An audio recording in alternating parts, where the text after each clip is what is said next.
actually apex chamber of all foreign investors, and we serve 22 sectors, 200 members, and we are from 35 countries. Actually, our economic contribution to the total GDP is actually 90% of the total FDI in Bangladesh, and we are actually creating 2.2 million jobs through members of the FICCI, and our contribution to the national exchequer is 30%. So this is the summary. We are going to talk about it in a larger form, and we actually represent trust, unity, progress, and partnership. And today is actually the new era of partnership with your government from the FICCI. Yes. And we actually do a lot of research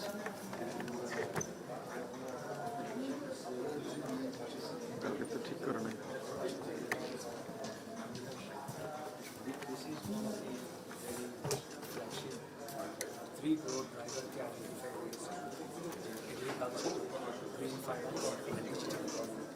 মানুষকে অগ্রগতির জন্য একটা research করে finding করে best প্র্যাকটিসগুলো রেখেছি কোন কোন দেশের সাথে এটা আছে। এটা করেছি আমরা সবচেয়ে বড় যে চ্যালেঞ্জটা ফরেন ইন্ডাস্ট্রিতে এটা হচ্ছে তাদের ট্যাক্স পলিসি নিয়ে তাদের সমস্যা। আমরা যে আমরা রিটায়ার করে আমাদের detail strategy. Yes, this budget is actually indicated a lot of positive things. And you are focusing on durable. Thank you. Thank you, Prime Minister and other members of the opposition. Allow me to drive, let's go and take a photograph. These are all actually our members, the logo. All the members that we have. Viewers, they are here. Let's go.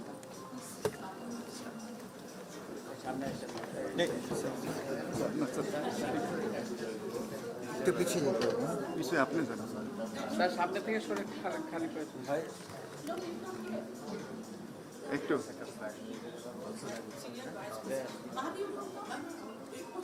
Please. Sir আমি একটু space দিই picture sir একটু সামনে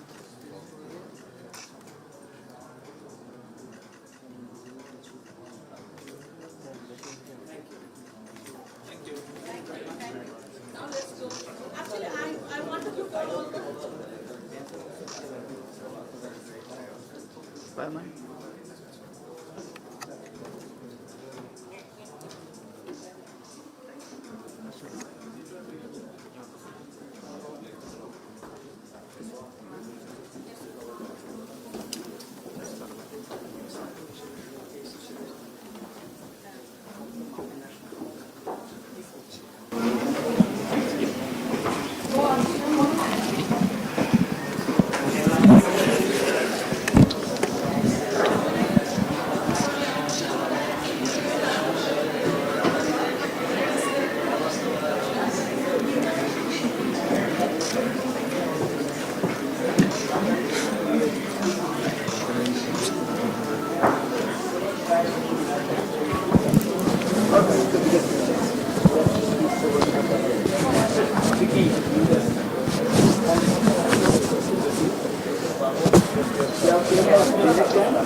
Supporting everybody in this group, supporting that market,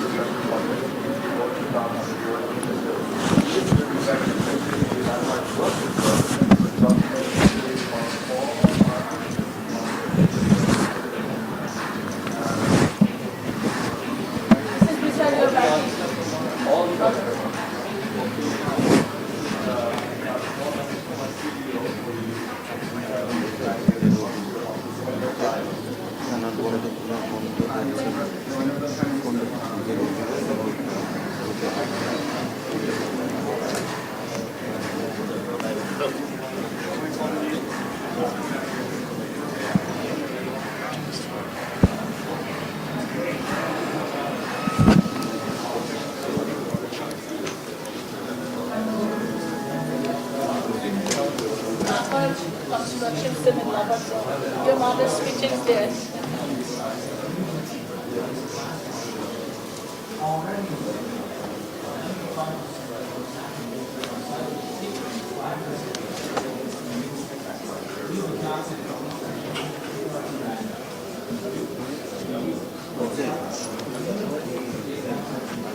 Travels 7 kilometers. Yes, interesting project. 17.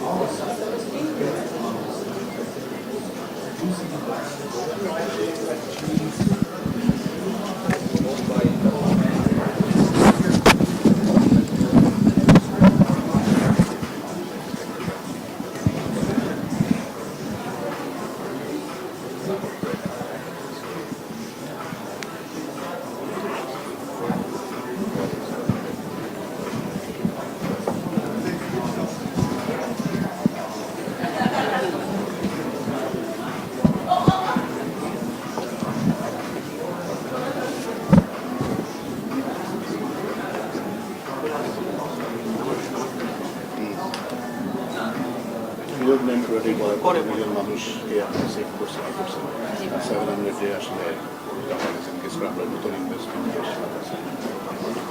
Story telling এগুলো কি ক্লাউডের কিছু এঁকে দেওয়া ও আছে আচ্ছা আচ্ছা স্টোরিজ।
সিকিউরিটি and cloud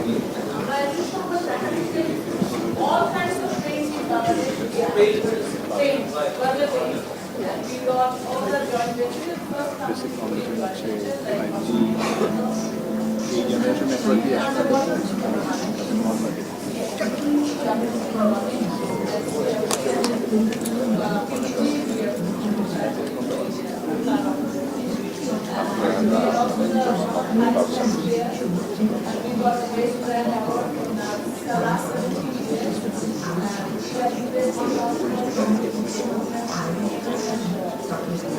কর্পোরেটের জন্য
ডিসিশন নিছে কতদিন আগে পরীক্ষা দিবে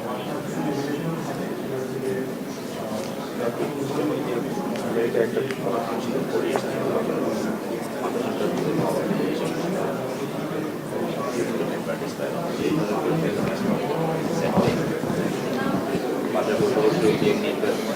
হাই কোয়ালিটি এমনি হয়ে যাওয়ার জন্য সব করবেন বাংলাদেশ তো she's got more than 400 specialized in something that they just do like nicely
আমাদের তো নাম দেওয়া আছে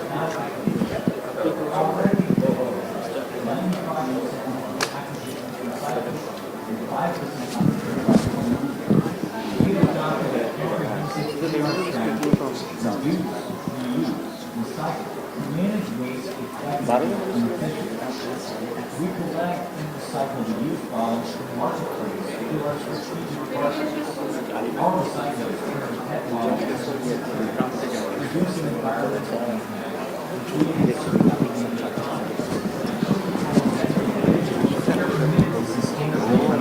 ঠিক আছে তখন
Requesting everyone to kindly take your seats.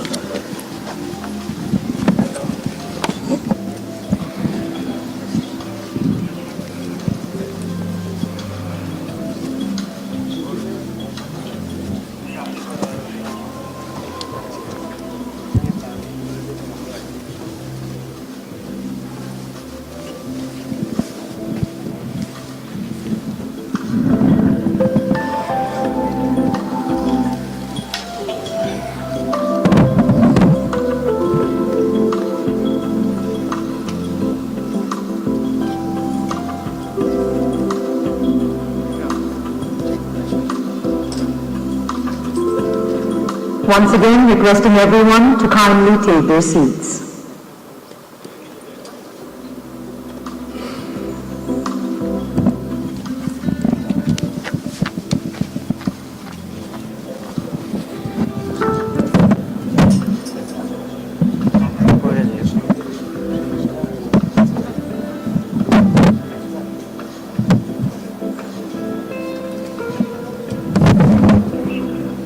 Good morning, Honorable Prime Minister, Honorable Ministers, Advisors, MPs, distinguished guests, respected policymakers, members of the diplomatic community, development partners, business leaders, members of the media, ladies and gentlemen.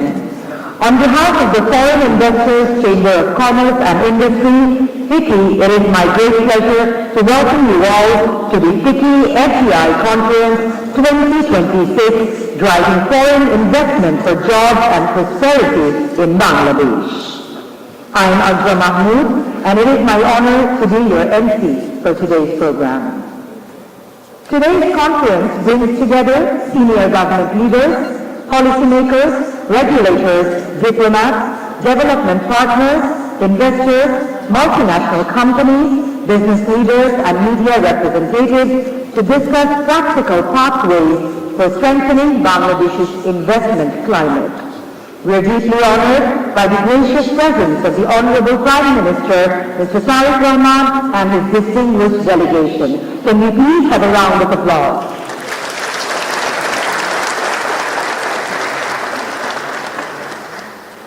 Ladies and gentlemen, before we proceed further, may I request everyone to kindly put their mobile phones to silent mode and remain seated throughout the formal proceedings. Ladies and gentlemen, may I now request everyone to kindly rise for the national anthem.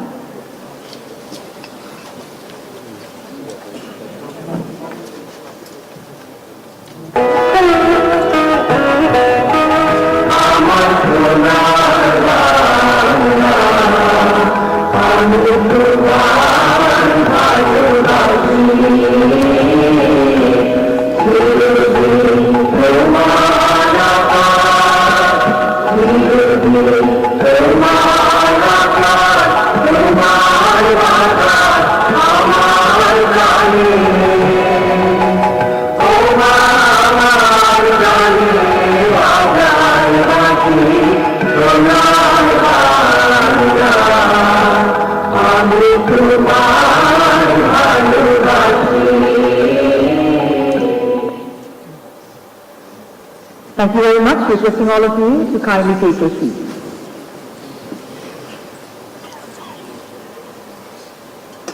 Ladies and gentlemen, to begin today's program, we will now present a special audio-visual. This AV captures the journey of Bangladesh's growth, the contribution of foreign investors, and the role of FICCI in strengthening investment, partnership, and prosperity. May I kindly request your attention to the screen.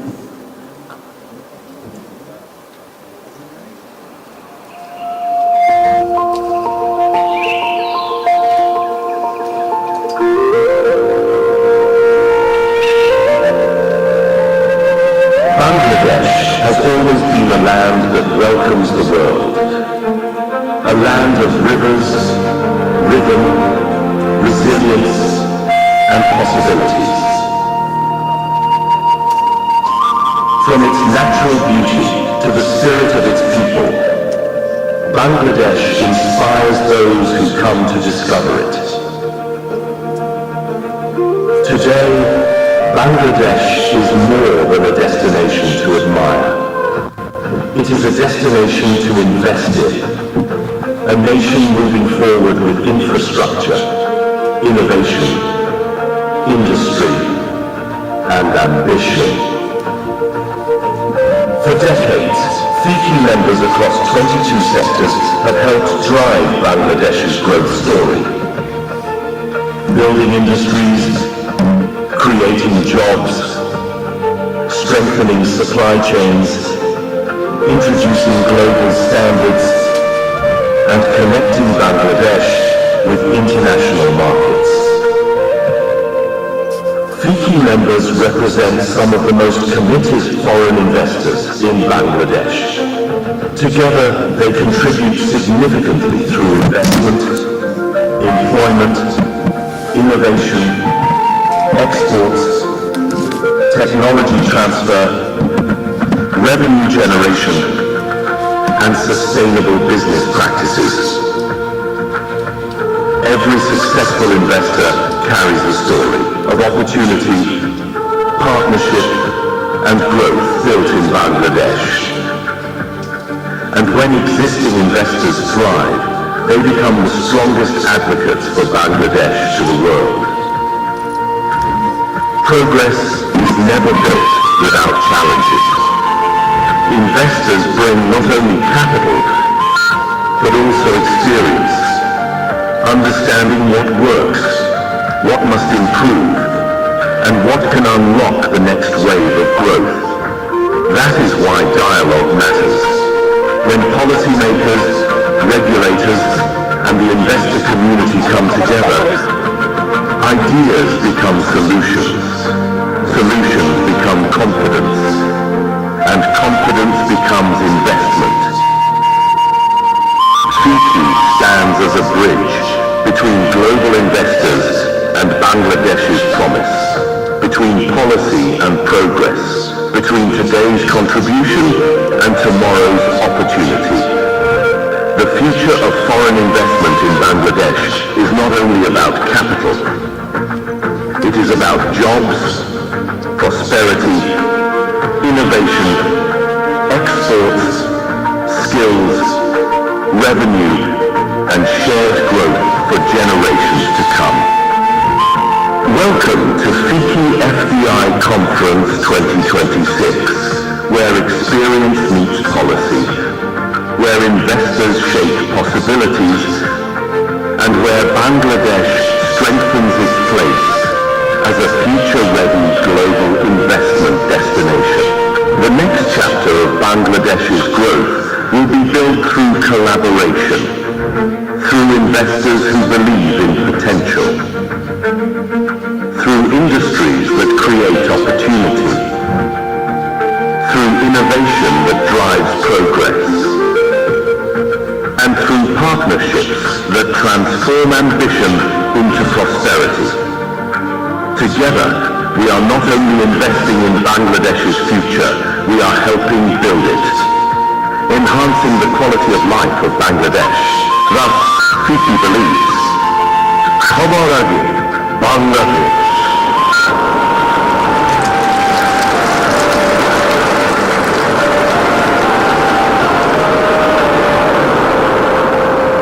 FICCI FDI Conference 2026. Driving foreign investment for jobs and prosperity in Bangladesh.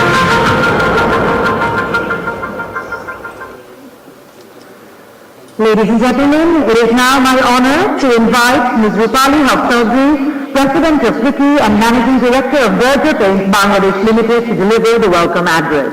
With a round of applause, please welcome Ms. Rupali Hafsaudry.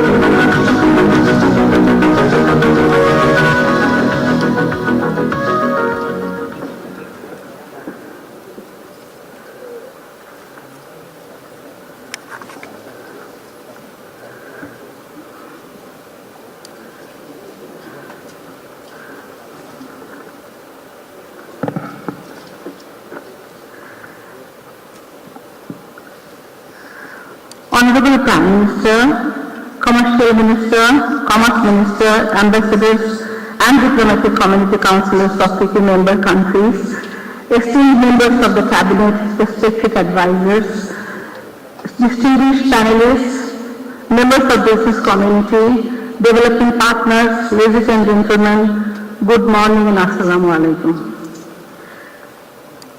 On behalf of Board and members of the Foreign Industry Chamber of Commerce and Industry, it is my great pleasure and honor to welcome Honorable Prime Minister to the FDI conference titled Driving Foreign Investment for Jobs and Prosperity in Bangladesh.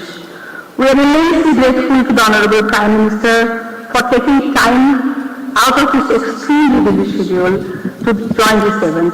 FICCI members, the global multinationals from around the world proudly servicing Bangladesh are overjoyed by your kind presence.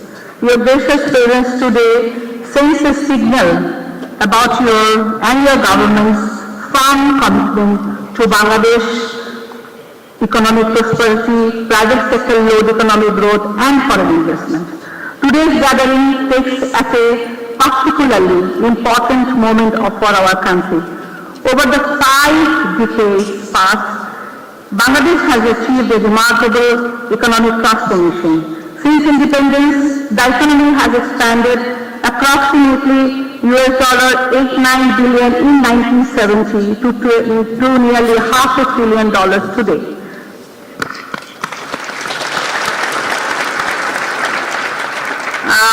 Bangladesh's total merchandise export revenue expanded from less than $1 billion in the early 70s to $48 billion in the 2025 and 26 fiscal year, driven primarily by the ready-made garment sector. Also, there was an evolution of manufacturing sector, largely focused on import substitute products, creating employment and contributing to the government revenue of 415,000 crore approximately for the fiscal year 2025 and 26. Today, the private sector accounts for approximately 76% of the total investment of the country. In this journey, foreign investors have also played an important role by supporting industrialization, expanding productive capacity, creating employment, strengthening export, and introducing new technologies, skill and management practices. Our local and foreign banking sector also support this expansion. FDI is an essential part not only for the economic growth, but also for employment generation. The government has set an ambitious objective of creating 10 million jobs nationwide, alongside expanding overseas employment opportunities, attracting higher quality FDI into manufacturing, tradable services, digital industries and technology-intensive sectors will be critical to generating quality employment, upgrading workforce skills, fully harnessing Bangladesh's demographic dividend. FICCI has been a committed partner in Bangladesh's development journey since 1963. For more than 6 decades, the Chamber has served a bridge between the international business community and the government of Bangladesh. Today, FICCI represents more than 200 members, companies from 35 countries operating around 22 categories. Collectively, these companies generated and supported 2.2 million direct and indirect employment opportunities across the country, contribute 30% of the national tax revenue, and have invested billions of dollars in the Bangladesh economy. Imagine only 200 plus companies contributing 30% of the total revenue of the country. These contributions go far beyond financial numbers. FICCI members have helped introduce new technologies, improve management practices, developing skills, strengthen industrial standards, and expand across the quality products and services.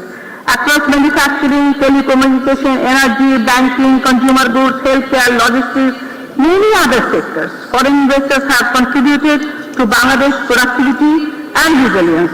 The question now before us, how to convert these advantages into a larger, more diversified and more sustainable flow of foreign investment.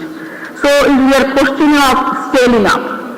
We are encouraged that new government's economic agenda places strong emphasis on private sector-led growth, investment promotion and industrial modernization, job creation, export diversification and institutional reform.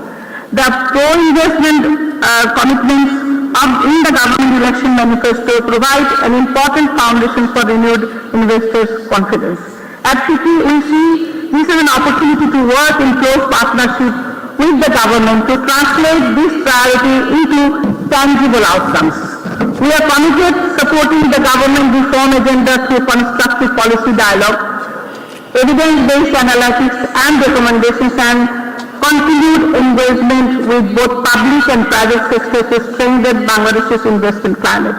It is in this spirit of collaboration that FICCI with Policy Exchange Bangladesh as a technical partner, we prepared a report today. The report's central objective is to provide an evidence-based sequence reform roadmap supported by measurable KPIs to strengthen investors' confidence, improve Bangladesh's investment climate, raise the FDI flow from 0.36% to 2.5% of the GDP. At FICCI, we remain committed to working constructively with the government. Our objective not merely to identify constraints of the business environment, but to support practical solutions. Through research and policy dialogue, continuous engagement, we will continue to contribute more transparent, predictable and competitive investment opportunities. The report being launched today is part of that commitment. It provides evidence, regional benchmarks, reform priorities and measurable targets. More importantly, it offers a platform for partnership. The ministerial panel today, I am very thankful to them, will boost honorable ministers and advisors for a conversation on how the government and the policymaker are working to help advance private investment, including foreign direct investment. This is a part of FICCI's effort to stimulate a dialogue on thriving foreign investment for jobs and prosperity in Bangladesh. We are immensely thankful to the ministers, advisors, special assistants for their kind participation at the event and the ministerial panel discussion that will follow in few minutes. The possibilities are significant. Bangladesh can attract greater investment into advanced manufacturing, electronics, pharmaceuticals, agro-processing, logistics, renewable energy, digital services, healthcare, infrastructure and other emerging sectors. There is also substantial opportunity to deepen investment in existing industry by moving into higher value production, research, design, technology and regional supply chain. We just simply conducted simple research among our 200 members. What we have seen that in next 2 to 5 years, we are going to invest about $4 billion in expansion or diversification, and we are going to create 1 million jobs. This is pledged to Bangladesh government of to the Bangladesh government. And personally, I take this advantage. My company will actually invest 100 million in Midashore Natural Zone, economic zone. Having said that, Bangladesh currently attracts far less FDI than many of the regional competitors. The country's FDI to GDP ratio remains below 1% and significantly below many Asian other economies. This gap is not due to lack of opportunity. It reflects challenges in the business and investment environment that must now receive sustained attention and require reform. Investors compare Bangladesh not only with its own past, but also with the competing destinations. So what we are trying to say, when people actually think about the destination for the API, Bangladesh is not alone. There are many competing countries. So we have to strong and serve better and give more benefits to the investors so that they are attracted to Bangladesh. So we actually, investors compare Bangladesh and this assess with quickly approvals, how quickly the approvals are obtained, how efficiently goods move through the ports, how reliably contracts are enforced, how easily profits can be repatriated, whether service industrial land is available, usable, whether the government agencies work in a coordinated manner. Bangladesh possesses many strengths, but it must become easier, faster, and more predictable to invest and operate here. The success of the excellent commitments demonstrated by the policymakers will depend on the implementation of the all the policies. Investors need to see clear timelines, institutional ownership, measurable progress. Reform cannot be treated as one-time initiative or a response to individual cases.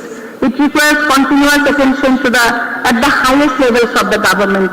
Regular dialogue with the existing investors is also useful. In this regard, we want to have quarterly meetings with our Honorable Prime Minister and also the policymaker. Existing investors are often the most credible ambassadors for Bangladesh. When they expand operations, speak positively about their experience, new investors will definitely take a notice of this message. When they face unresolved difficulties, that message also travels quickly. Investors after care therefore should be treated as seriously as investment promotion. In this regard, I would like to thank our Finance Minister Amir Khosru Mohammad Chaudhry for actually brilliant budget where the deregulation was emphasized, and also Special Assistant and Mr. Tanvir Beni from bringing about the many important improvements in the capital market regulations. Ladies and gentlemen, Bangladesh stands at a moment of great possibility. The country has the market, the workforce, the location, the entrepreneurial energy required to become a leading destination of the investment. What is needed now? A comprehensive reform program and its time-bound implementation, policy consistency, reliable infrastructure, particularly in energy, in logistics space, continuous attention to investors' confidence. If the government and business work together with urgency and trust, Bangladesh can attract not only more investment, but better investment that creates jobs, transfers technology, export and supports long-term prosperity. Before I conclude, I would like to reiterate that wealth accumulation, which is the global phenomena, by business houses must have a trickle-down effect by pulling the people from below the poverty line. We must continue to create employment, and one day they will become consumers of the country, which will increase the domestic consumption. On behalf of FICCI, I reaffirm our commitment to being a trusted partner and Bangladesh's great ambassador in this journey. I thank again the Honorable Prime Minister, Ministers, government officials, private sector representatives, our distinguished guests, FICCI members, and all those who contributed to this report and conference. Thank you all. Thank you very much.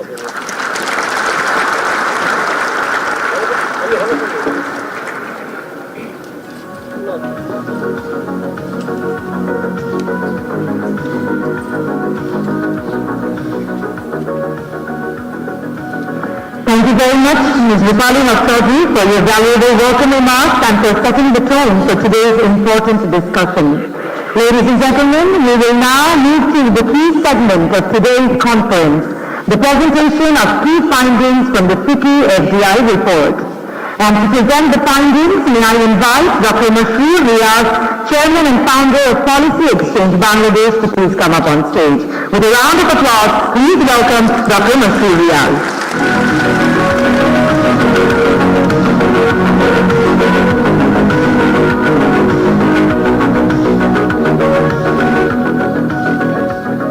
Thank you.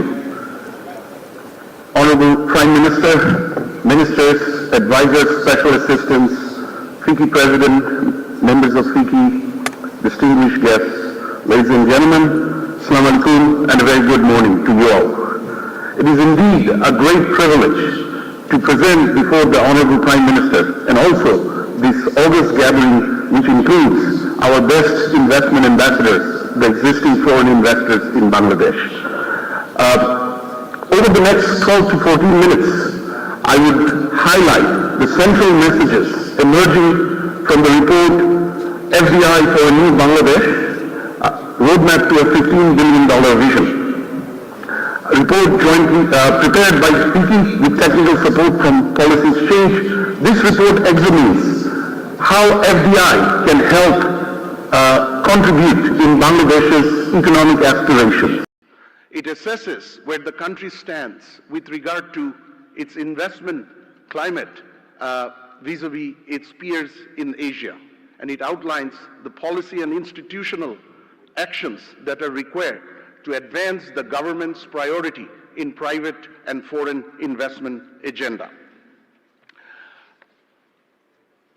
With the new democratic beginning since February 2026, Bangladesh stands at a crossroads facing a new economic era.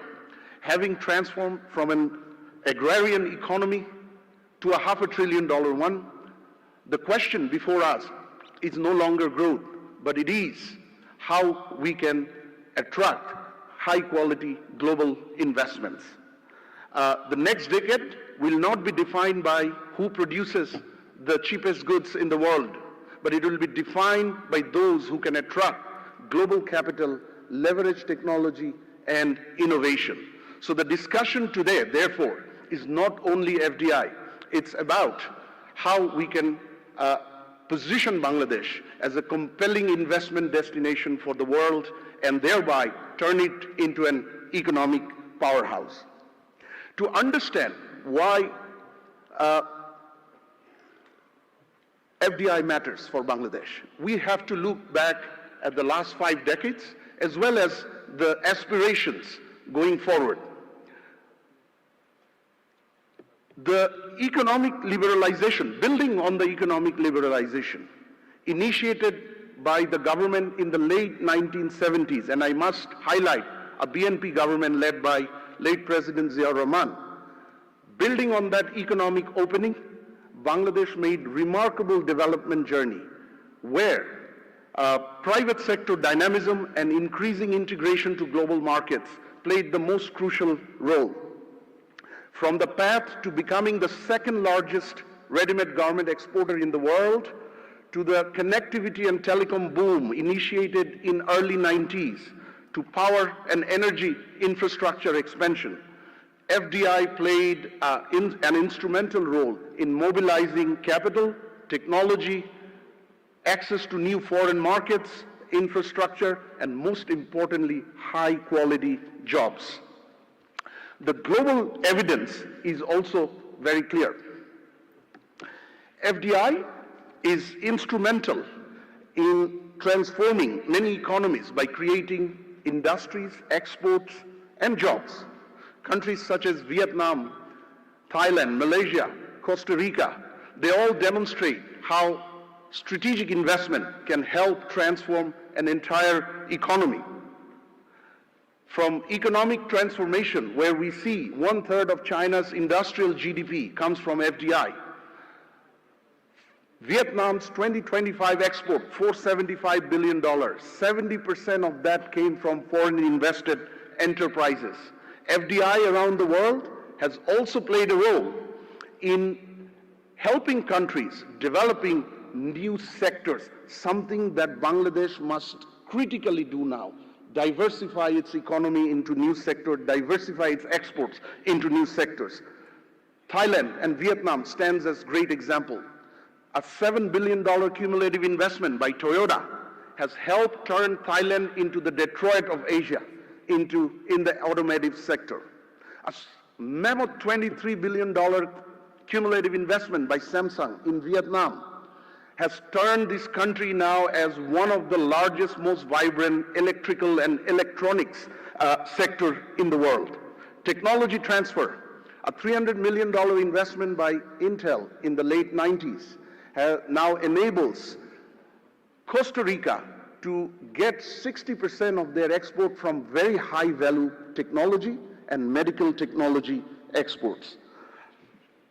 The FDI agenda is not complete without telling the jobs story. And jobs, something which is at the heart of this government's, the new government's economic priorities, something the Honorable Prime Minister, the Honorable Advisor Dr. Mahdi Amin, and many of you are working very tirelessly to develop. FDI is a great catalyst for high quality jobs, just not any jobs.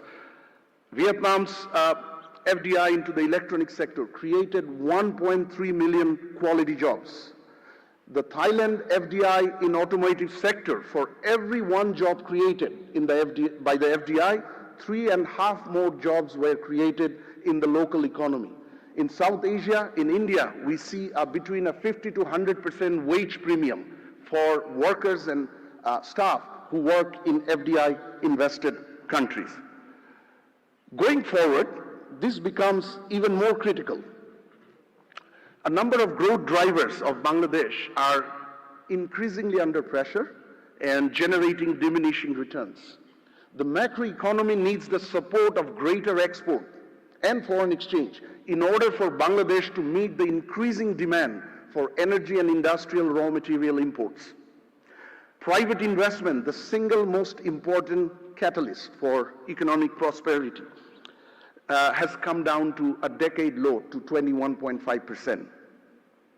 Ready-made garments, which made us the proud second largest exporter in the world, also is exposing certain risks. For 13th year in a row, it occupies more than 80% share in our export basket. Sluggish job growth, again, something central to current government's economic agenda, manifested through high youth unemployment. All these make the FDI agenda far more critical than ever before going forward in order for Bangladesh to move to its next economic journey.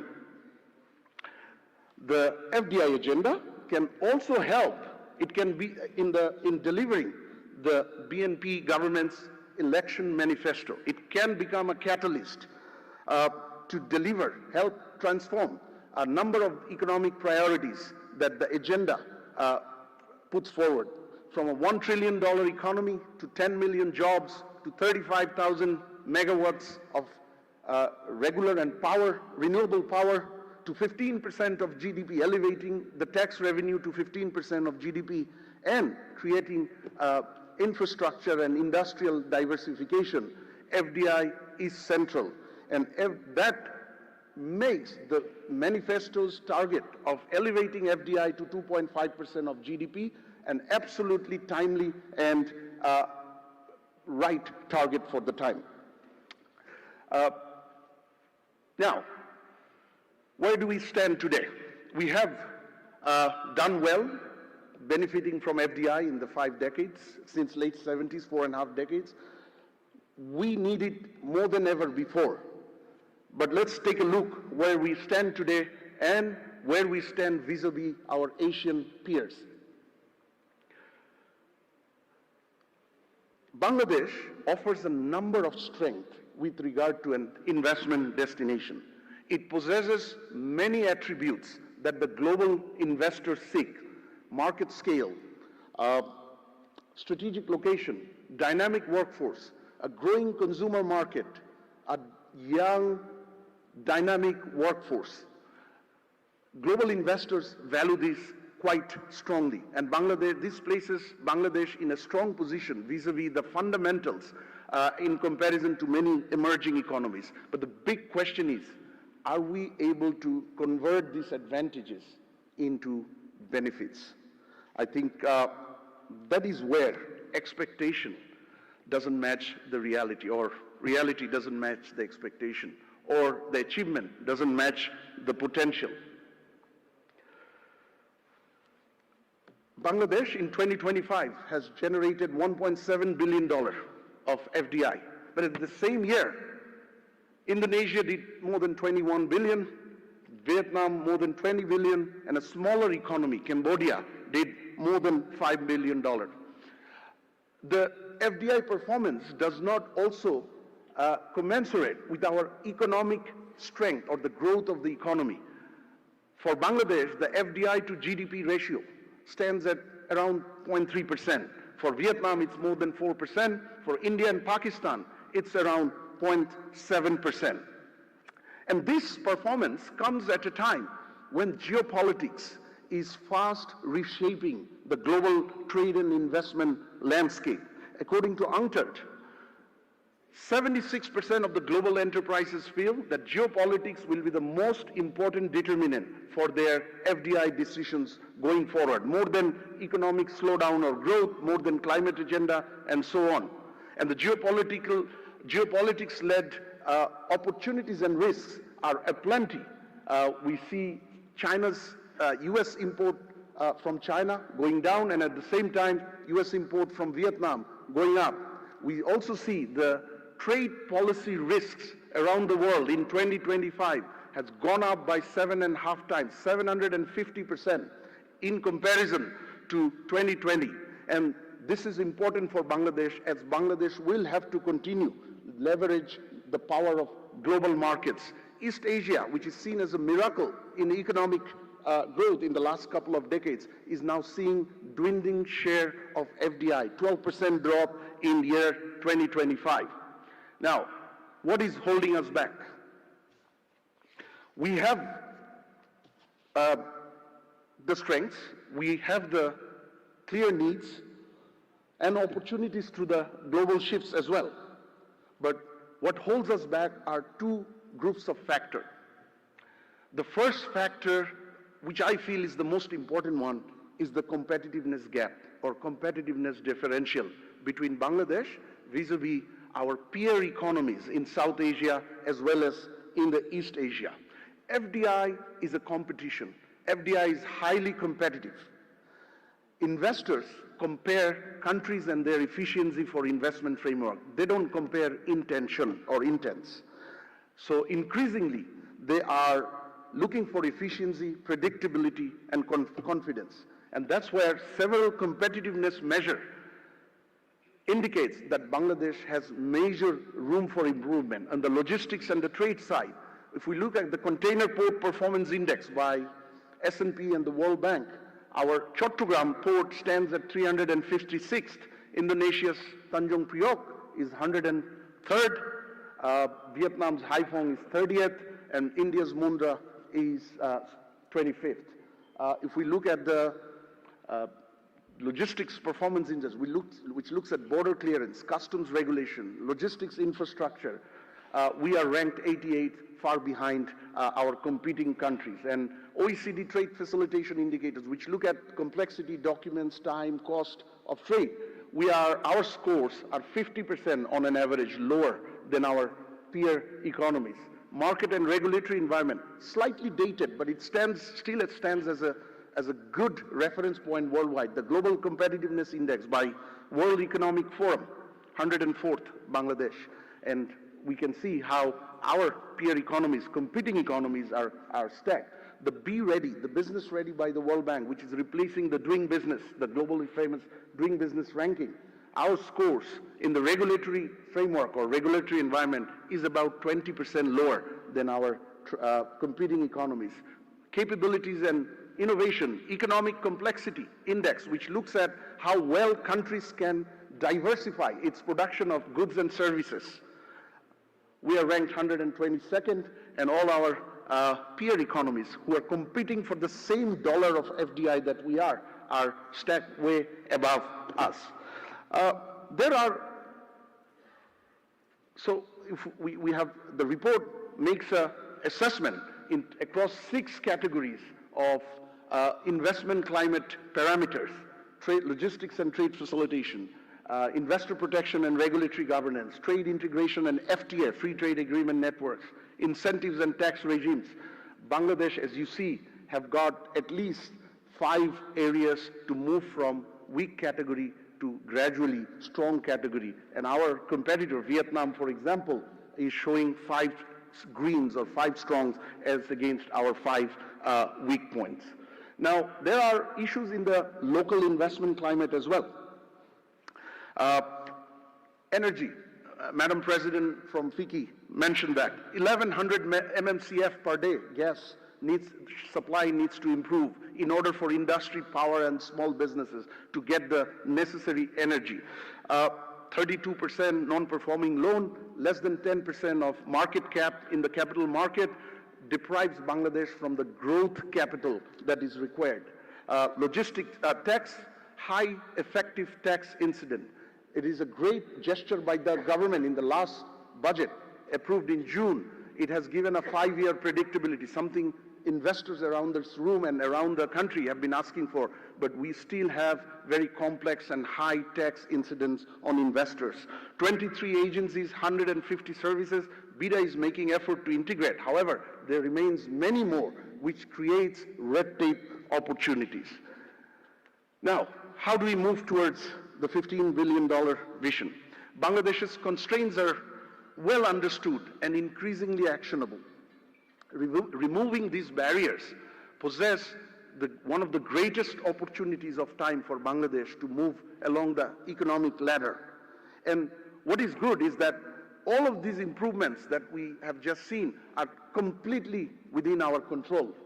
All Bangladesh needs to do is be more systematic, strategic, and be driven by structured processes, vision, and policies. So we have a number of investment climate improvement efforts, deregulation efforts, but what will be good in line with other countries who have done that, Malaysia, Brunei, Thailand, Vietnam, put together systematic reform, monitoring, coordination, and implementation measures. For example, FDI or Investment Coordination Council, dedicated reform team, not committees, reform teams, clear institutional role and accountability.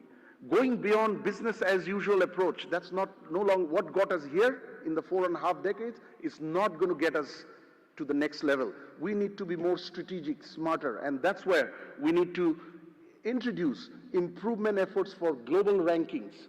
Those indicators I have shown, or global ratings position by Bangladesh, which greatly influence foreign investors around the world.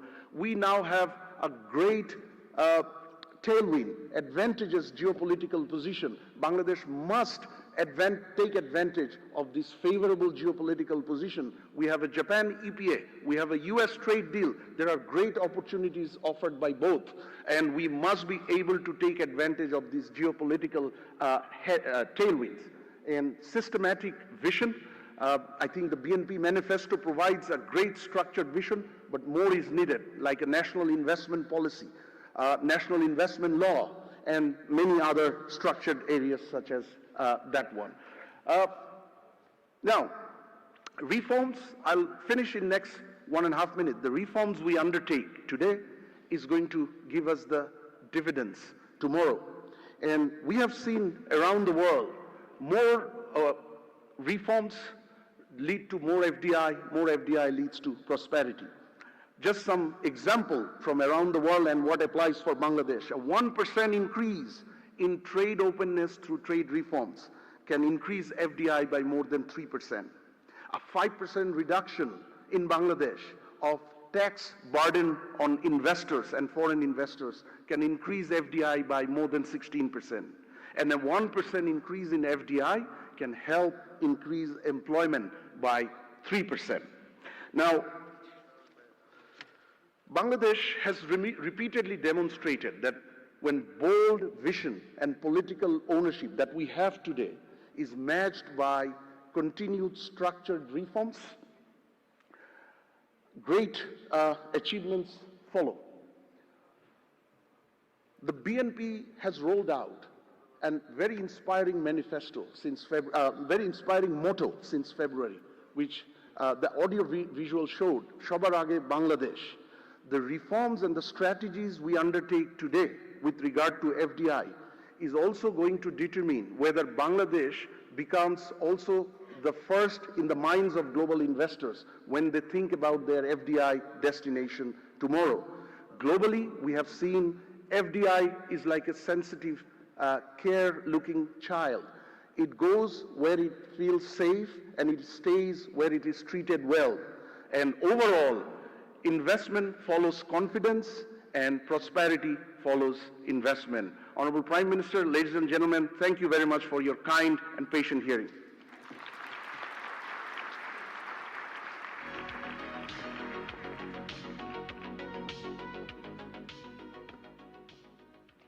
Thank you very much, Dr. Mashur Riaz, for that insightful presentation and for highlighting the key findings from the FDI report. The report clearly opens an important space for dialogue on how Bangladesh can further strengthen its investment ecosystem and competitiveness. Ladies and gentlemen, we will now proceed to the ministerial plenary session. For this important plenary session, may I now invite our distinguished panelists and moderator to kindly come on stage and take their seats. Our distinguished panelists are Mr. Rehan Asif Assad, Advisor to the Honorable Prime Minister, Post, Telecommunication and IT, Mr. Khondokar Abdul Muqtadir MP, Honorable Minister for Commerce, Industries, Textile and Jute, Dr. Rashid Al Mahmoud Titumir, Advisor to the Honorable Prime Minister on the Ministry of Finance and the Ministry of Planning, Mr. Chaudhry Ashik Mahmood bin Haroon, Executive Chairman of BIDA and BEZA, Mr. Tanvir Ghani, Special Assistant to the Honorable Prime Minister for Investment and Capital Markets.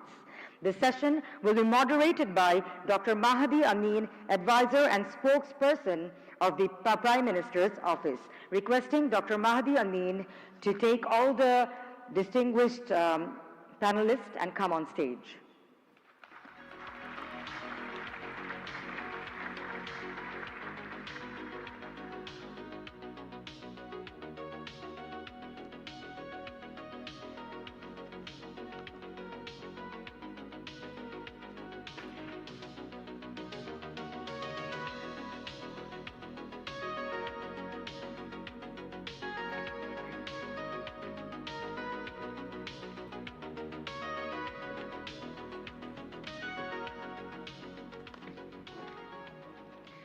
Thank you, distinguished panelists and moderator. Ladies and gentlemen, this ministerial plenary session will focus on the policy priorities, investment realities, and collaborative actions required to create a stronger, more predictable, and more competitive investment climate in Bangladesh.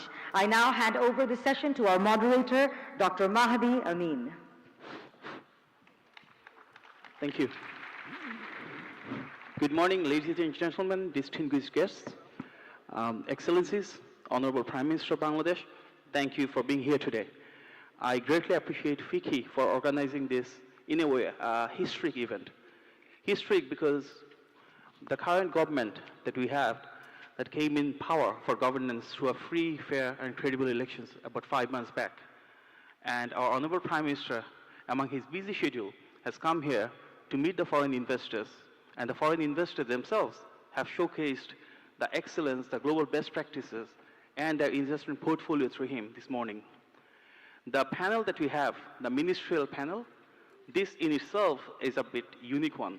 It was supposed to be different. When FICCI approached me first time to have this event, it was supposed to be the investors talking and the policymakers listening. And in the last moment, they changed it, and they say there is a demand that the policymakers will speak and the investors will listen to them. I think the next time it will be more interactive. We both speak and exchange our ideas, but it is, in one way, is also testament to the incredible faith that the people have on the government, and that the policymakers need to share the ideas that we have, the vision that our Honorable Prime Minister holds, which was manifested in the manifesto. If we see the panelists here today, we all have a bit unique portfolio as well. The portfolios that we have, those are blended with different multiple ministries, and this is first time in the history of Bangladesh as well.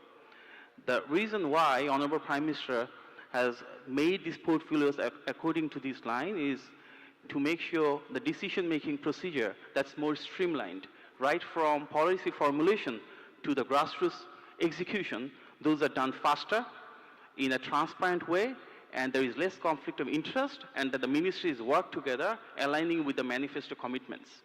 We have seen that in result, which was transpired in many ways in the last 5 months, including the first budget, which is pro-people, pro-business, pro-investment, and which has tried to uphold and reflect the will of the people, the aspirations of the grassroots. Today, the 5 panelists that we have, they also represent multiple ministries and working together, shoulder to shoulder, to ensure a Bangladesh that is built together through equality, fairness, and justice. As we understand, the Honorable Prime Minister has an underlying principle in terms of taking the country forward. We want for the investors to build an ecosystem that will empower people to create jobs, that will create an ecosystem where the cost of doing business will go down, where the ease of doing business will go up. And towards that journey, let me ask some questions to our fellow panelists. Of course, I had some documents, but I had preferred rather to have an open conversation. If I ask our Honorable Commerce, Industries, Jute and Textiles Minister, who is having 3 portfolios, those are interrelated, but of course having distinct areas of functioning. So Honorable Minister, may I ask you please, what is the main agenda and policy framework you have to increase foreign direct investment in Bangladesh? Are there any particular areas that you want to promote? And what are the policies that will attract investors to invest in Bangladesh as opposed to the competing countries? Thank you, Honorable Advisor. I'm a little bit uncomfortable because Mashurias gave a huge presentation and most of the columns on the red under the Bangladesh was marked by the red color. I feel a little bit hostage in front of a very distinguished audience. We have assumed the responsibility under the leadership of our Prime Minister, who is sitting right here. We have admitted these challenges, accepted these challenges. And the pivotal challenge we have in hand is to convert this territory, this country, into an investable one. To create appeal to attract investment, not only foreign investment and both direct and domestic investment. We have quite a few agendas. First of all, we are going to create an easiness for the investors by simplifying all the processes that has been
constant.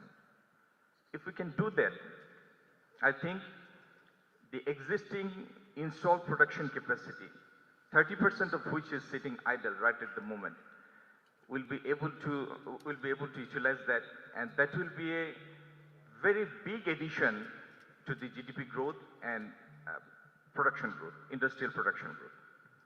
Number 3, productive policy predictability, which was absent for so long. And any investor wants to see a stable, predictable scenario where he can base his long-term investment planning. Under this government, we can assure you that you will see policy predictability and a stable, coordinated policy framework combining both private and public sector together. I think we have a lot of distinguished panelists here. I won't take more time. To put it simply, that we are working day and night to make this country an investable one, and you will see the reflection in the coming months and coming year. Thank you very much. Thank you very much. Yeah, that's very insightful. Thank you. May I now turn to the Finance and Planning Advisor? We all hear about reforms, and the BNP government has come to governance with 2 history contexts. One is, after about 2 decades, we now have a truly elected government having an overwhelming people's mandate. And other one is, if we see the history of reforms in Bangladesh, the 2 times which it started was the massive deregulation in late 1970s by Sheikh Ziaur Rahman, and early 1990s by former Prime Minister Begum Khaleda Zia. So that is the legacy of BNP, leading reforms in every history juncture of Bangladesh. Now again, after taking the governance and being in office, there is massive expectations of reforms. And as we know, the reforms was clearly outlined in the BNP's manifesto as well. So built upon that foundation, as we move ahead, I would ask the Honorable Advisor, how can we coordinate among different ministries in terms of financial sector reforms, and what are the major reforms in the banking sector in particular? And also, we have seen a budget which has been appreciated quite a bit, because for the first time we have seen the commodity prices for major day-to-day commodities has gone down significantly. And we heard that Honorable Prime Minister, from his underlying principle, gave an instruction that all the day-to-day goods price should reduce through taxation implication, and that we should promote business and create policies that will facilitate private sector growth. So I would just ask our Honorable Advisor if there was any underlying conversations that he had with the Honorable Prime Minister in terms of making a pro-people, pro-investment budget. Thank you. Thank you, Mr. Moderator, Advisor. Honorable Prime Minister, distinguished guests, and fellow panelists. Let's ask the question where the presenter ends, which is decades-low private investment, and why it would be a matter of the past. Because he was mentioning this has been continuing, but what and where are we going? What is the economic agenda that would lead to a transformative change? And as you all are aware of it, your investment advisors provides you a list. Does Bangladesh fit that list and earn a tick mark? The first question any investor would ask, predictability. Do we have that? Yes, we have that. If you really look at our national budget, taxes are announced for 5 years. So there is no kind of unpredictability on fiscal measures. The second question an investor would ask, how about risk? And this has been agitating in the minds of the investor for decades, more than 17 years. That can we go there? And why is it low, 0.3% of GDP? And why it would go up to 3.5% of GDP? The answer is that Bangladesh now provides a stable environment, a stable business climate. The third question normally an investor would ask, what is known in media, the red tapeism? Do I need to go from door to door to secure permission? The answer to this question is that if you really look at deregulation and look at the deregulations, it reduces time, it unleashes energy, it shows you a path. The fourth question an investor would ask, do we have plan to ensure energy security and connectivity? And everyone knows that you can't have a energy secured environment when we have inherited a fragile economy. But look at the signals, look at the signs. We are heading towards energy security. The fifth question an investor would ask, how do I ensure that there is a regulatory environment that ensures capital repartition? Look at the rules, look at the regulations, these are there. So why these are there? That is the moot question that we have to ask. Because it requires a vision. It requires a transformative pathway. It requires a clearly articulated roadmap. And our Honorable Prime Minister has given that. Perhaps he enjoys the highest approval rating one could imagine in the world. What could be the most predictable, stable indicator like that? Because if you really look at the cases that have been shown from China to Vietnam to anywhere, it's about having a governance system that reflects people's mandate, that ensures legitimacy, that provides you a model where you and we and everyone can thrive. And this is what we have. And this is why everyone is confident that people have started talking about what is the destination where my investment is secured? What is the destination where my investment would be increased? What is the destination where my investment would have a multiplier effect? And these are clearly laid down. This is what is not about rhetorics. This is about walking the talks. And we have that in Bangladesh. Thank you. Thank you, Mr. Moderator. Thank you very much. Thank you. I'll now turn to our ICT advisor. As you know, there are some signature programs like Family Card, Pharmacy.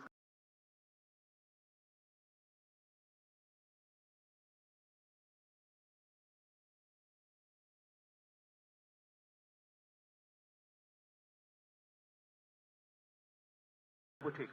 So how do you see the role of foreign technological companies, whether Bangladesh can become one of the leading IT hubs, at least regionally, and whether the huge demographic dividend that we have, the large number of young people, are they ready to be employed by global multinationals when they come here in Bangladesh?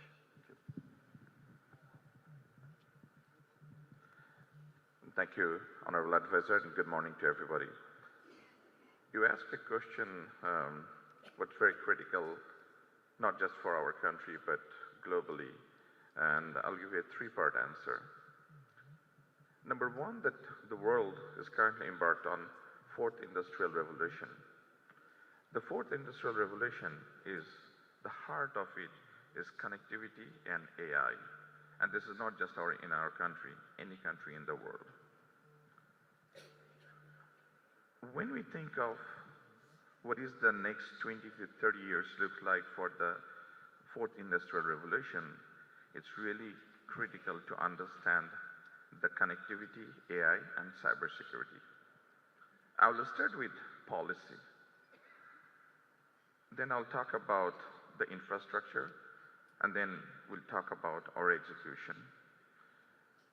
When this government formed in February, we as a country did not have data protection law, cybersecurity law, telecom act. In first 60 days, this government has passed personal data protection law, national data governance law, cybersecurity law, and telecom act 2026. Because when we talk about foreign investment, when we talk about competing with the world, any foreign investor will first want to understand what is your law, what is your policy, what is your guideline. We not only did that, but we also worked, like I see a lot of people, foreign dignitaries to the foreign investor, to local partners. We worked with every possible stakeholder to make sure that we are not only developing a law and guideline which is just appropriate for our country. We worked with everybody that it's right for our country, it's right globally, and there was a lot of time and effort spent, and a lot of people in the audience has given us feedback, so I really want to appreciate all of your feedback, and we have our foundational base, those laws and policies. There are a lot of more work to be done. We are currently working on AI policy. We are working on cybersecurity policy. We formed a new cybersecurity agencies, but those work already started, and it's a journey, and we are committed to continue this journey. The second, I would highlight that where we started from. Connectivity is the heart and soul of today's modern technology world.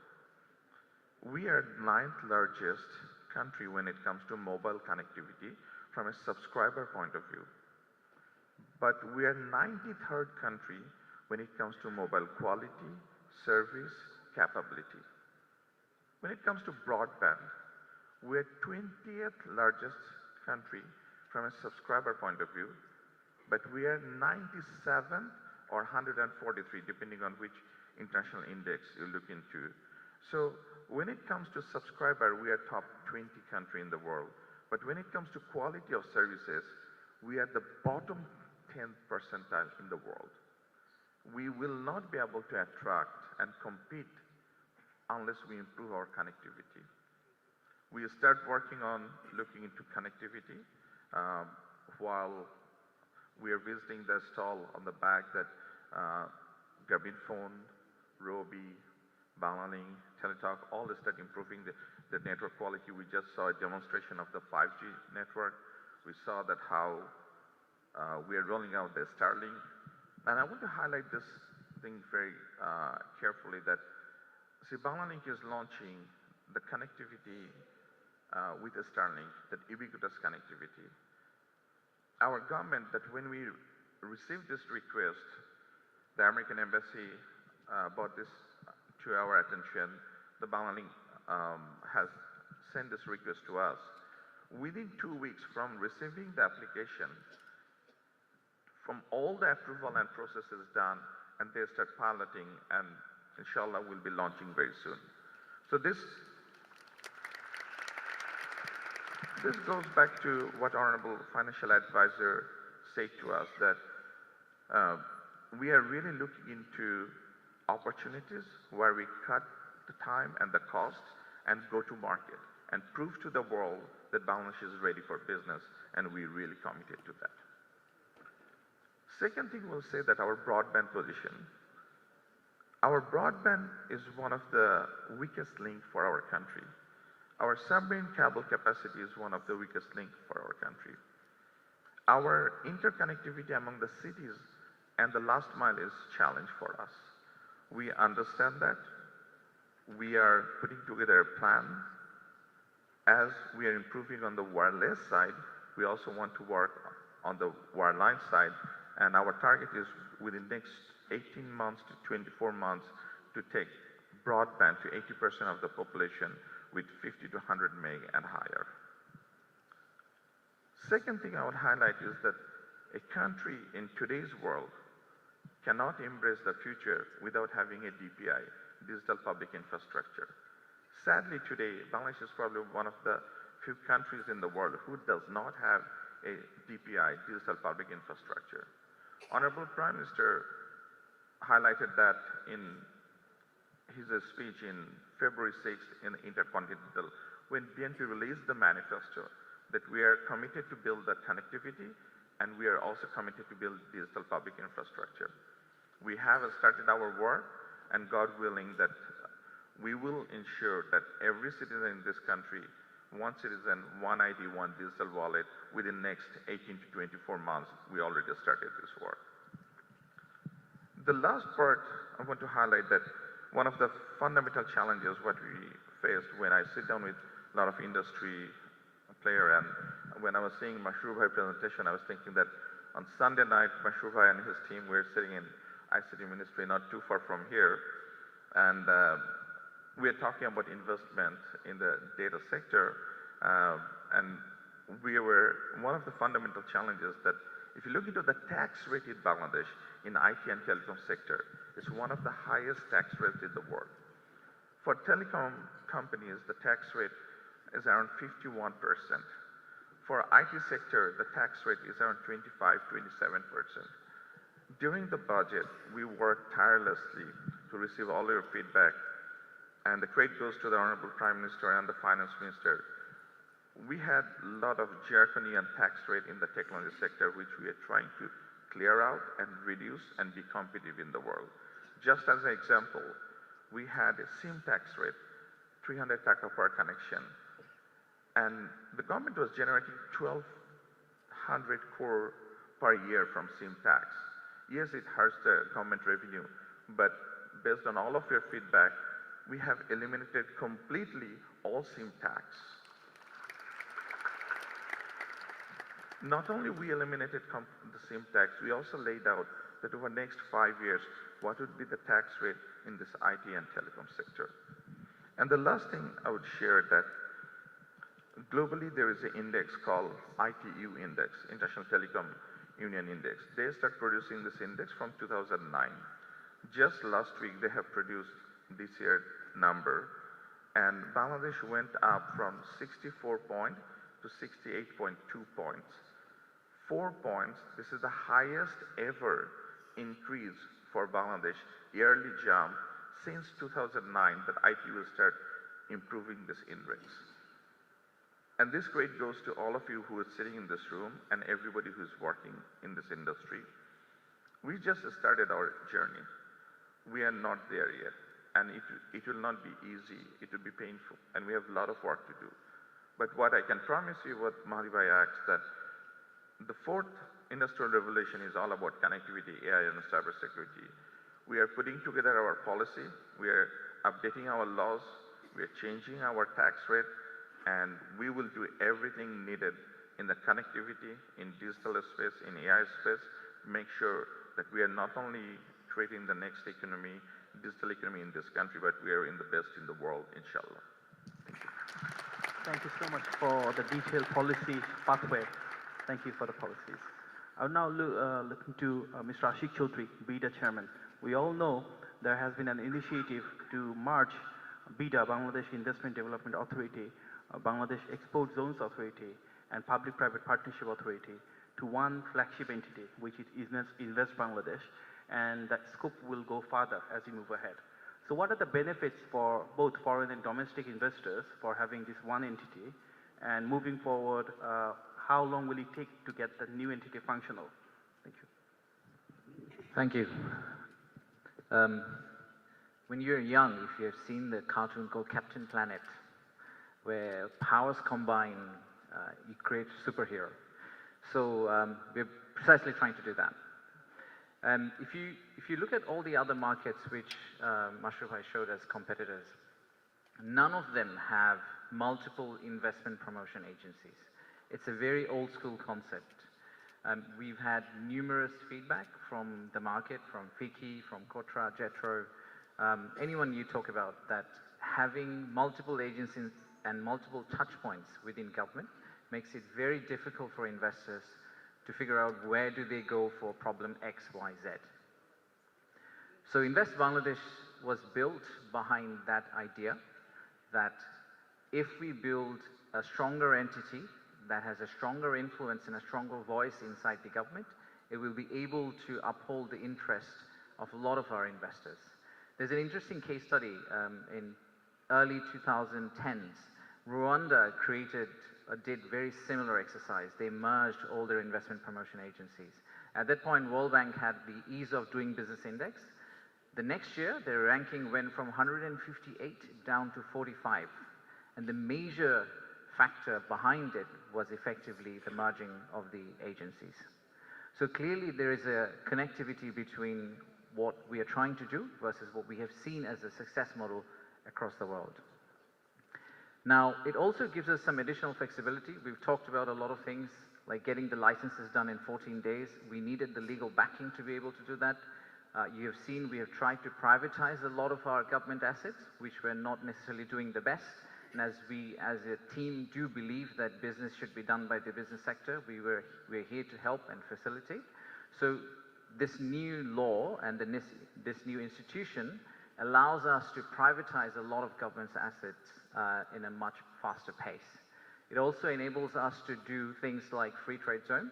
And then finally, I think also in the presentation there was this idea of our ranking relative to the other institutions.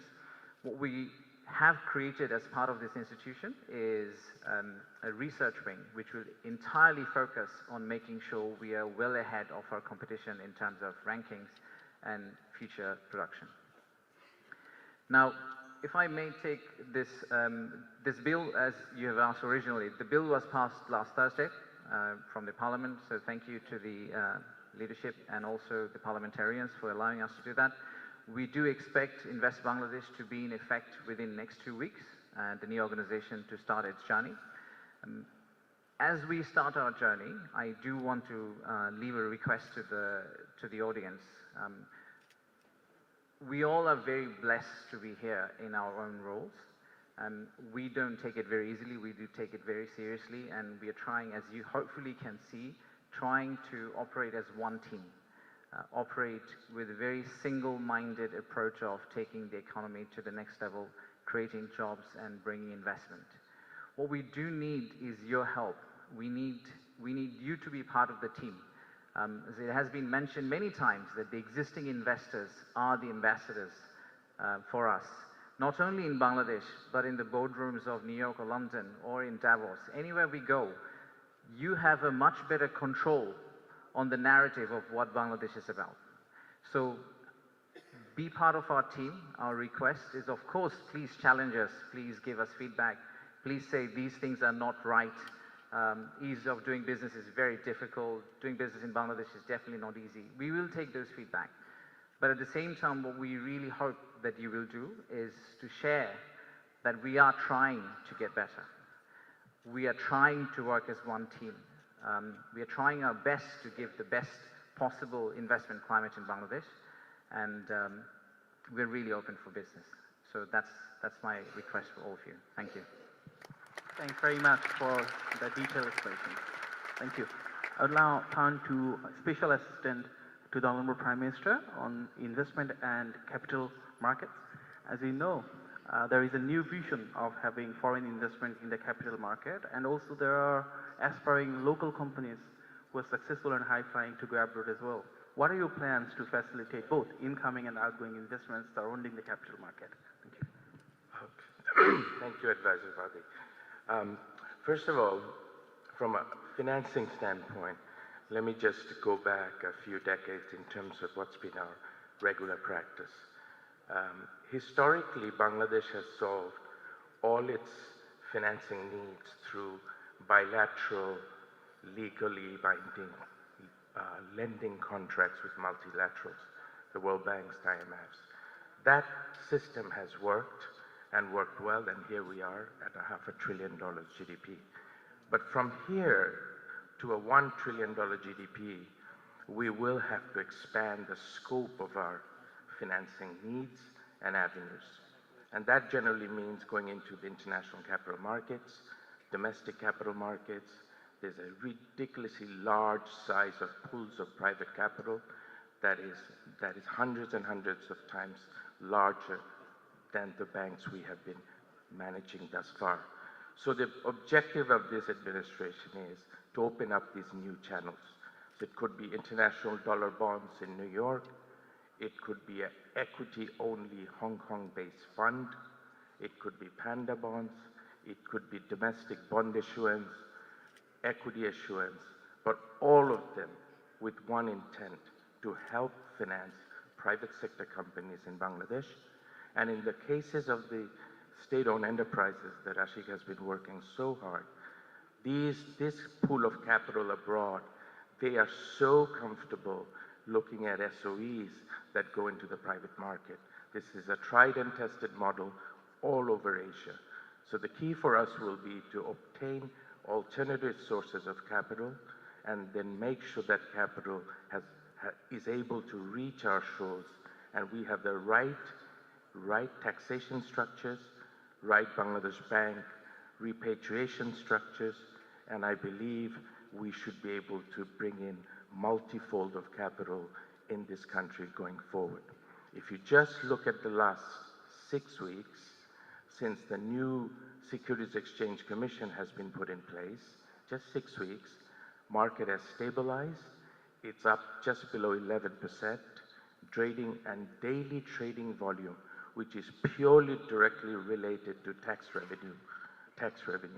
That trading volume has gone from 700 crore per day to 1500 crore per day in about 6 weeks. So I joke with our finance minister that we will do our part in making sure that the funding gap is provided by the markets, so we don't have to go back to the lenders as much. Thank you. Thank you for the very helpful information. I'll now just go one round of concluding remarks, just open-ended. Anything that you want to share with the potential and existing investors, Honorable Commerce and Industries Minister, please. Short round, you said, right? So I'll finish in a minute. The question is, do we have any other option other than the investment? No. The simple answer is no. Because we have to have a CAGR, compound annual growth rate, of more than 8% if we want to reach $1 trillion economy by 2034.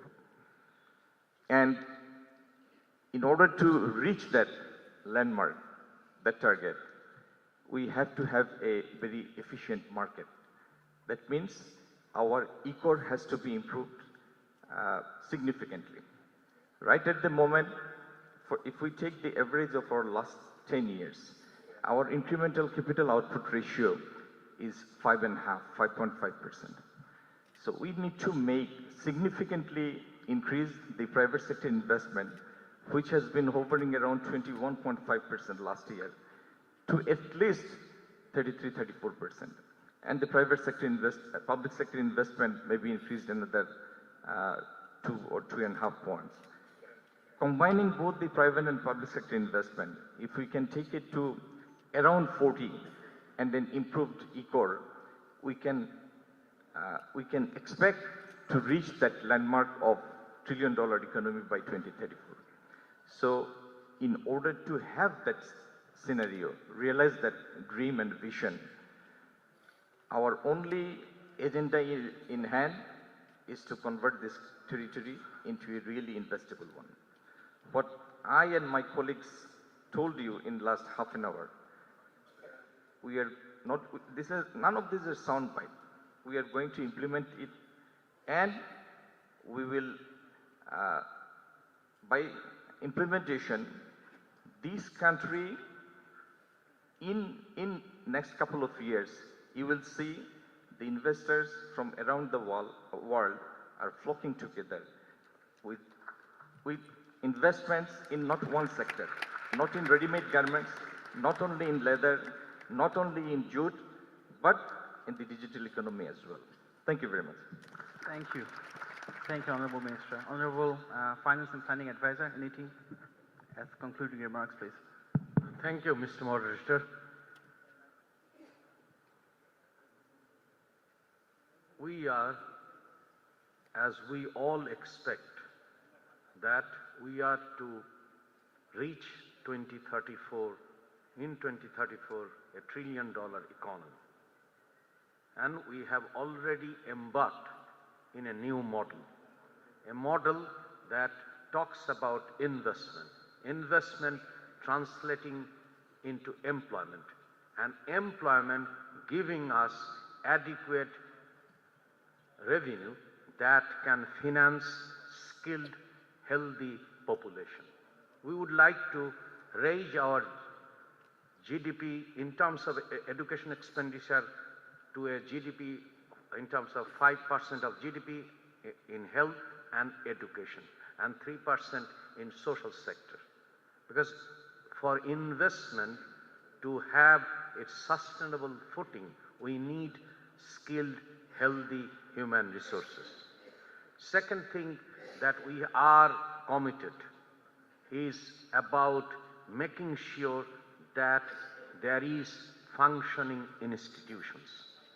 Because we need a regulatory environment that is stable, that is predictable. And for that, we have been undertaking a series of reforms to have institutions that work for people, that work for its citizens, that works for its investors. Thirdly, as you mentioned, that we need connectivity, we need multimodal connectivity, we need logistics, seamless logistics. And this is where our Honorable Prime Minister is leading in terms of having a multimodal connectivity from Panchaghat to Chittagong, in terms of road, in terms of rail, in terms of riverine transportation. And we would like to transform Chattogram and Mongla as logistic hubs.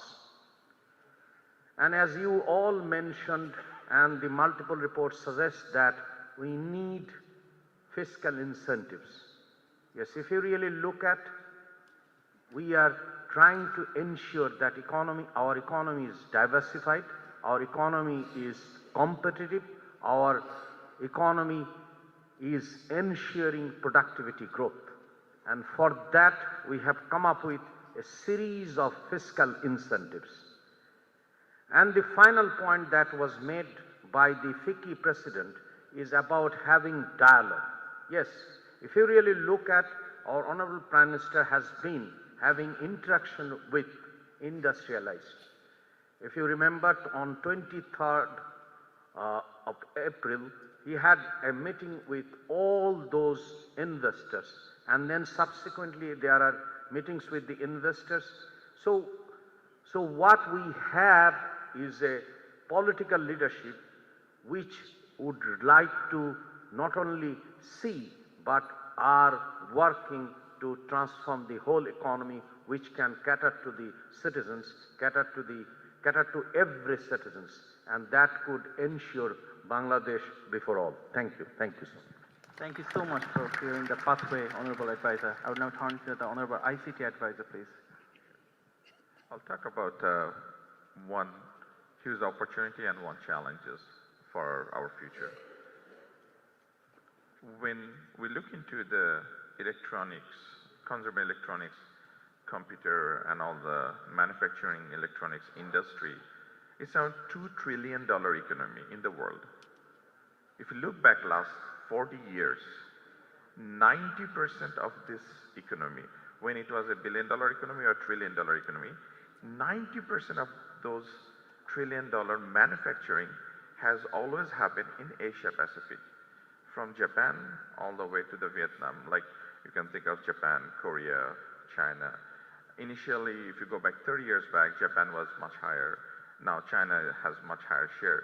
But 90% of this $1 trillion manufacturing always happened in Southeast Asia, in Asia Pacific. So, and this is expected to be double up in next 5 years. So imagine 1%, just 1% of this $1 trillion, $2 trillion economy is $200 billion. And why I see as opportunity, in 2015, Vietnam earned $1 billion from electrical and electronics industry. $1 billion. You saw it in Mashur presentation. Vietnam now earns more than $200 billion. In 10 years, from $1 billion to $200 billion. If a country like Vietnam can go from $1 billion to $200 billion, there is no reason why our country cannot achieve that. So just in this sector, this is a multi-billion-dollar opportunity, and I fundamentally believe that working together, we can achieve that. The challenges I see is our skilled forces to achieve that. What I mean by that, we need people who would be AI capable. We need people who would know the cybersecurity. We as a country has missed the opportunity to ride the wave of software engineering and a lot of other engineering. During last few years, Vietnam was not there. Cambodia was not on the picture. Compared to a lot of our neighbors, that we did not progress as high. What gives me hope, 2 weeks back, Honorable Prime Minister invited a group of 80 students.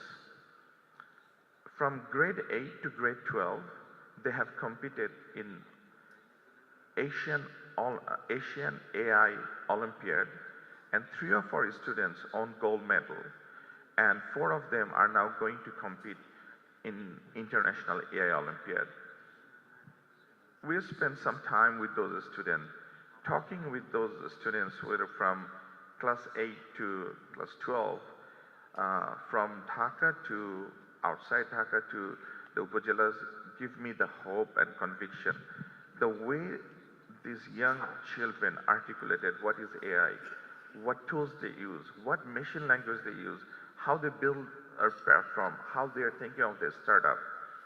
This is a huge opportunity for us. So the challenges for us is that not just those 80 students, how we get all the students for our country, those who are in school, colleges, universities, ready for the future of the world, the future of AI, the future of cloud computing, future of data computing. If we can get our new generation ready for that, there is no stopping for us in moving forward, inshallah. Thank you, everybody. Thank you. That's an incredible journey ahead. Honorable Beta Chairman, please. Thank you. My panelists have gone into a lot of details about the major issues, and I believe the audience also knows about the technical challenges. So I'll probably touch something else which is very core to what we truly value and believe in. Look, we're going through a very exceptional time as a nation, and we're on a very exciting journey. We genuinely believe we are on it. There's something very unique about Bangladesh, which I'm sure you all know, that it's such a young country that every impact you make changes thousands and thousands of people's lives today and possibly in the future. Now, this unique opportunity doesn't necessarily land on us if we just ask for it. We are very blessed and honored to have this opportunity to change this country at this point in time. And what we do believe is if we get it right, then when we grow old, we are able to show our grandchildren that, look, we lived through a time when we entirely changed the outfit of this country. And there's a song, which is a very famous song sung by Bhupen Hazarika, which says, Amra Korbo Joy Ekdin. I genuinely believe that that Ekdin is not too far away. And if you all help us as a team, we can get to that Ekdin for Bangladesh. Thank you. Thank you. We look forward to creating that legacy together. Honorable Special Assistant for the Capital Markets, please. Thank you, Madhuri. So I'll just expand on the financial markets a little more because there are some highlights that's worth of mentioning. The global financial market, surprisingly, is a closed-door world. They tend to just stay within themselves. But countries like ours, we have to tap into that world. And once you tap in, there is just billions and trillions of dollars available for countries like ours. So the question for us will be, are we ready? legally ready, emotionally ready. I often sense at the central bank or even the Ministry of Finance some reservations about this new world. So collectively, we're working together to make sure that we're all on the same page, we all have the same intent, and we're all protecting the country while bringing in enormous amounts of FDI. That's the challenge for us, but that's the opportunity for us. Thank you. Thank you so much. Thanks very much, Tony. As we look ahead with this sentiment of togetherness, I thank you all. It's very clear from the plenary and the five panelists that the new government that has taken office is clear that there are underlying challenges built over the last many, many years. But we take a pragmatic and logical approach where we see every challenge as an opportunity to thrive and build the nation together, an opportunity to solve the problems, an opportunity to create jobs, and an opportunity to support business with policy facilitation. Every one of you here, you have a story of success, a story of resilience, and a story of building this nation together. We, as an elected government, with the support of the people, want to have this cohesion and want to have a series of dialogues and consultations where the aspirations of the businesses, both local and international, will be transpired into how we formulate policies and how we implement it nationwide. Many of the foreign investors here, in your own respective countries, you represent Bangladesh, you represent the aspirations of our people, and you circulate the Made in Bangladesh slogan. So we believe in you as the brand ambassador of Bangladesh in your respective countries, and will do everything possible, as our panelists have said, under the leadership of our visionary Prime Minister, who has articulated and given the policy guideline where it has to be facilitating towards businesses, towards entrepreneurs, towards industries for Bangladesh, which promote jobs, which promotes commerce, which promotes trade, which promotes investment. And for that journey, we want to work together. We want to build the country for inclusion, for togetherness, and for a notion where there will be more fairness and justice as well. I thank you all, and having this opportunity from FICCI of taking this moderator role after many, many years, but thank you so much for this opportunity. I appreciate it.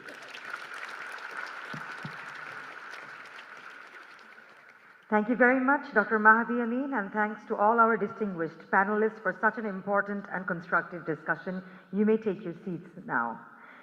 Your insights reflect the importance of continued collaboration between the government, policymakers, regulators, and the investor community.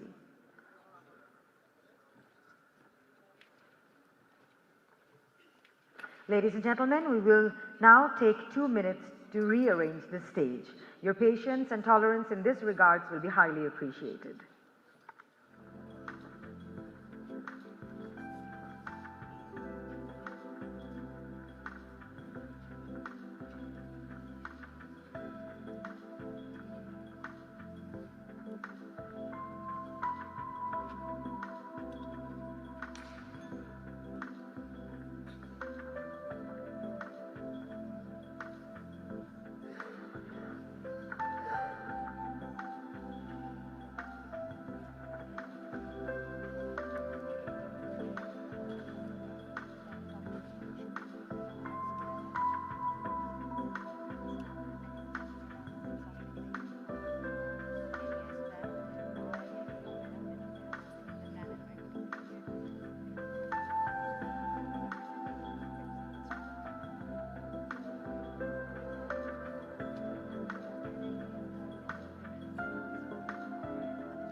Ladies and gentlemen, it is now our highest honor to invite the Honorable Prime Minister of the People's Republic of Bangladesh, Mr. Tariq Rahman, to deliver his speech. With a round of applause, please welcome the Honorable Prime Minister.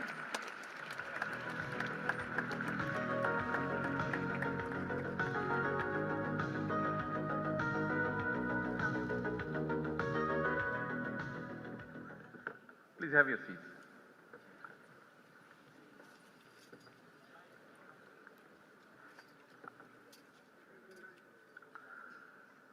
Bismillahirrahmanirrahim. Distinguished guests, excellencies, friends from the international community, respected business leaders, members of foreign investors, Chamber of Commerce and Industry, development partners and honored guests. Assalamu alaikum and a warm good morning to you all. It is an honor and privilege to join you today. As I look across this room, I see some of the best and brightest business executives, investors and experts. Many of you have seen Bangladesh as a place to invest and grow your business. Your investment have created jobs, introduced new technologies, strengthened global supply chains, and contributed to Bangladesh's economic progress. For that, I extend my sincere gratitude. Before entering politics, I also started my career as a businessman. From my experience, I have learned that business do not succeed only because of entrepreneurial credential or political promises. They partly succeed because of the government policies that support growth. Today, I would like to share something with you. The new forward-looking BNP government wants your companies to invest and expand in Bangladesh. Whether you are a local entrepreneur or a foreign investor. When you invest in Bangladesh, our government will invest in you through our time, support and policies. This is a commitment we will try our best to keep, inshallah.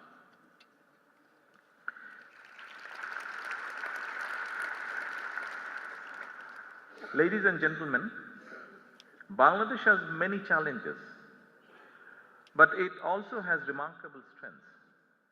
We have a large and fast-growing domestic market, a young and hard-working population, a strategic location, and an elected government with overwhelming public support. Together, these strengths position Bangladesh for sustained prosperity. Our vision is to build a rules-based, globally connected, private sector-driven economy. Our election manifesto provides a clear roadmap for economic transformation.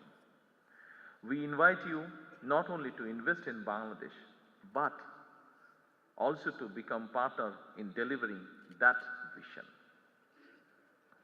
Our government has completed 5 months in office, but our policy preparation began long before the election.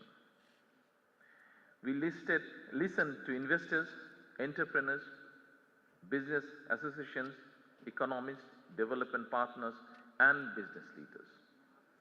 Their message was clear.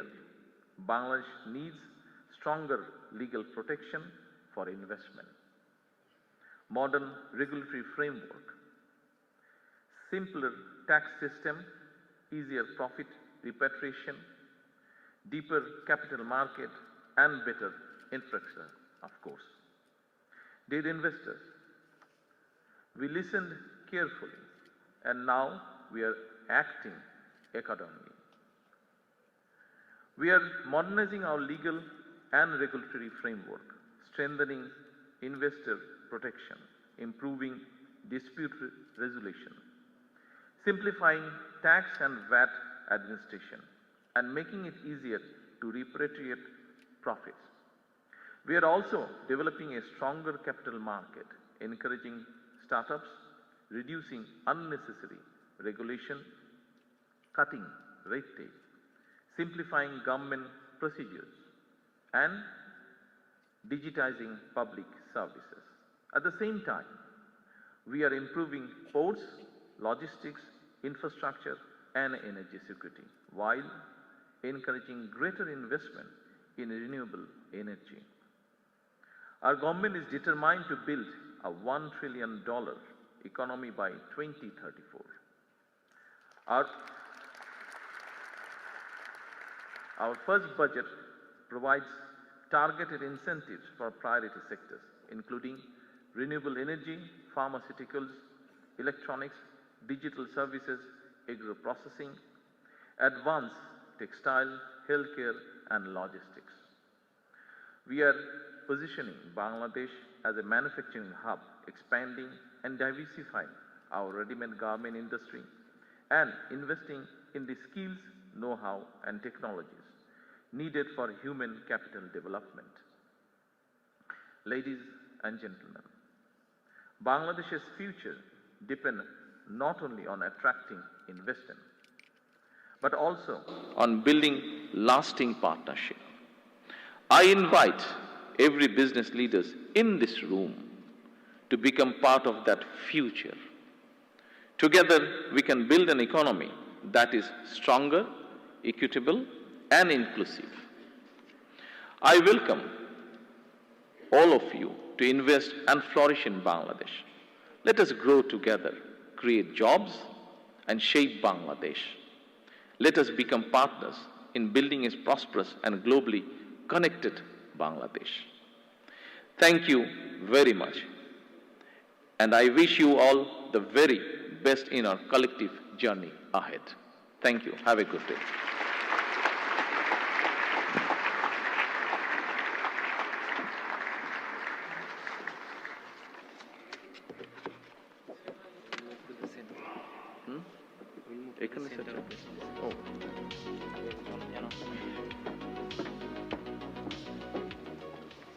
Thank you very much, Honorable Prime Minister, for your inspiring words and valuable guidance, requesting you to please remain on stage.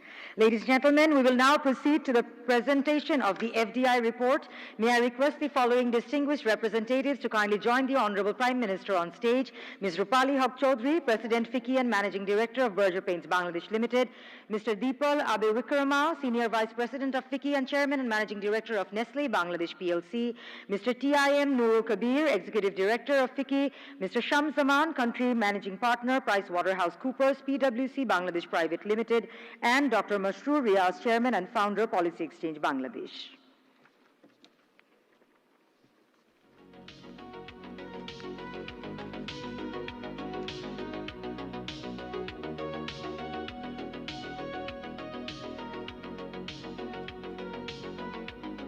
Ladies and gentlemen, I now request the distinguished representative to present the FDI report to the Honorable Prime Minister. This report represents the insights, recommendations, and aspirations of the investor community and reflects FICCI's continued commitment to strengthening Bangladesh's investment ecosystem.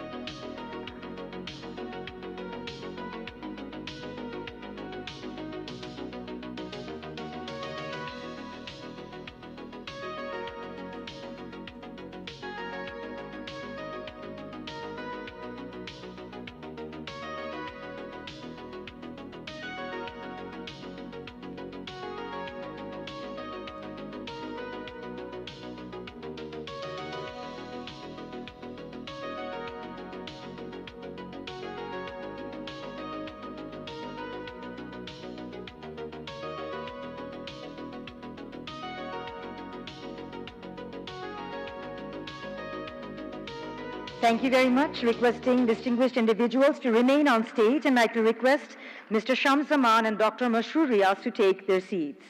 We will now move on to the memento presentation, for which I will request the FICCI Executive Board of Directors to kindly come on stage to present the memento to the Honorable Prime Minister.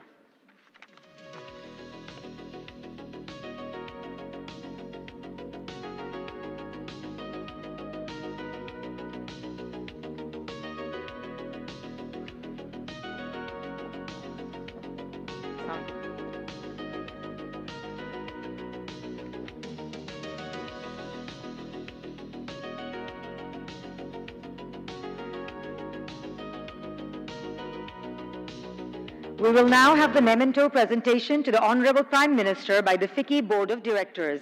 This special memento is a token of gratitude and respect from FICCI, symbolizing partnership, progress, and shared commitment towards Bangladesh's future.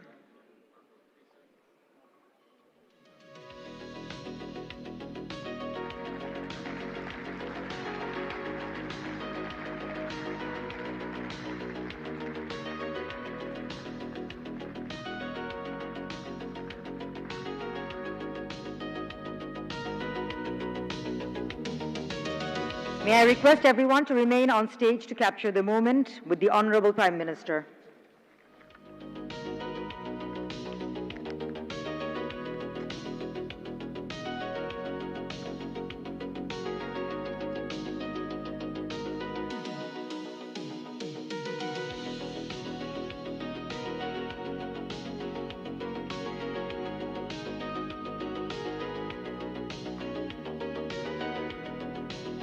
Requesting distinguished individuals and our Honorable Prime Minister to remain on stage so that we can capture this moment.